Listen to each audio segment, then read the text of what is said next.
Okay, welcome back to the 5-minute Bible study. I was just reading my notes that I wrote down after I read this, and kind of was a punch in the gut, just thinking about my day yesterday, but it's a good punch in the gut. So I will read Matthew 4, verse 1 to 11, and then we will break it down. Then Jesus was led by the Spirit into the desert to be tempted by the devil. After fasting 40 days and 40 nights, he was hungry. The tempter came to him and said, "If you are the Son of God, tell these stones to become bread." Jesus answered, "It is written, man does not live by bread alone, but on every word that comes from the mouth of God." Then the devil took him to the holy city and had him stand on the highest point of the temple.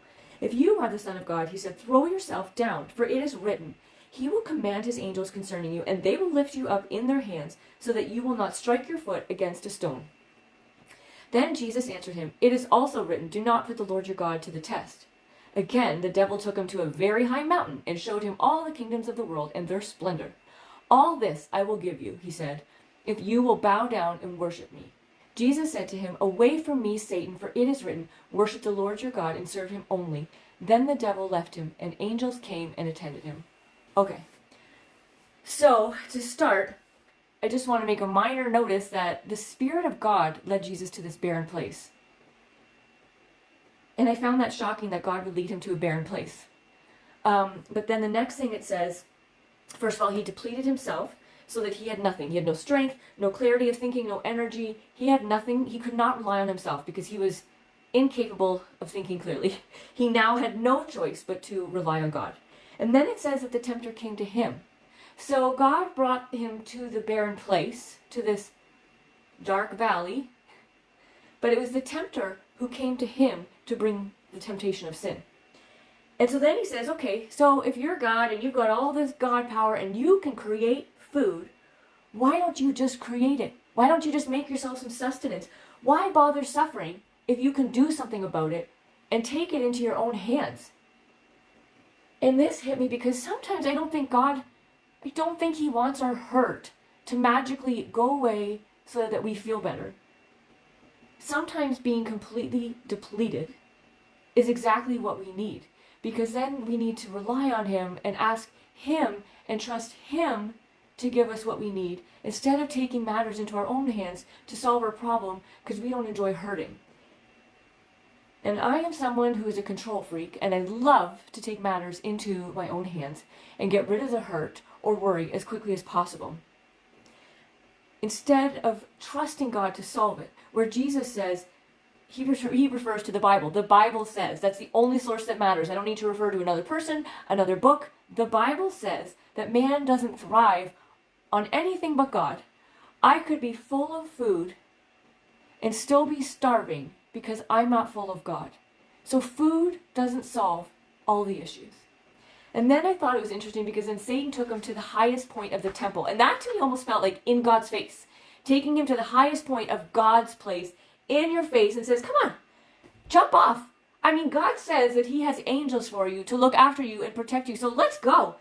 And to me it almost sounds like he's tempting Jesus to use his godness for selfish reasons.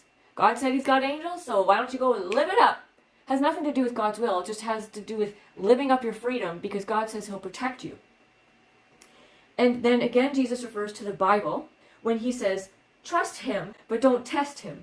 Trust that his words are true and genuine, and should circumstances come along that call for it, he will send his angels. He will take care of you. But don't go taking advantage of that and making poor and selfish decisions just because he said that he would do this, and now you want to see if he'll stick to his word. That's not the way to approach it. That's completely selfish and greedy.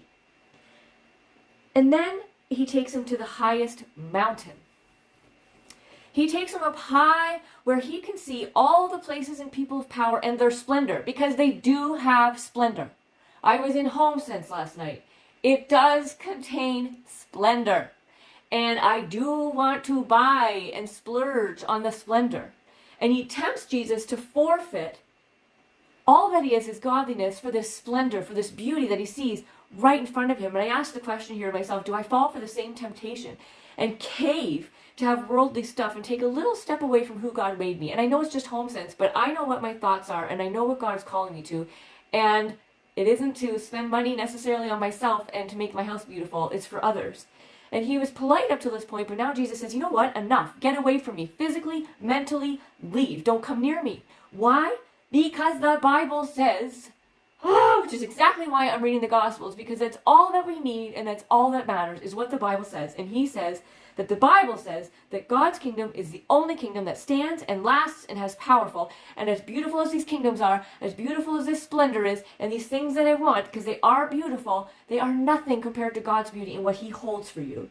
And though their beauty can trick me into thinking that they are worth it, I won't cave. It's only God's, no matter how attractive anything else might seem. And the devil left, and what I found most beautiful was as soon as the devil left the vicinity, the angels came in and could take care of Jesus. And I think that is stunning.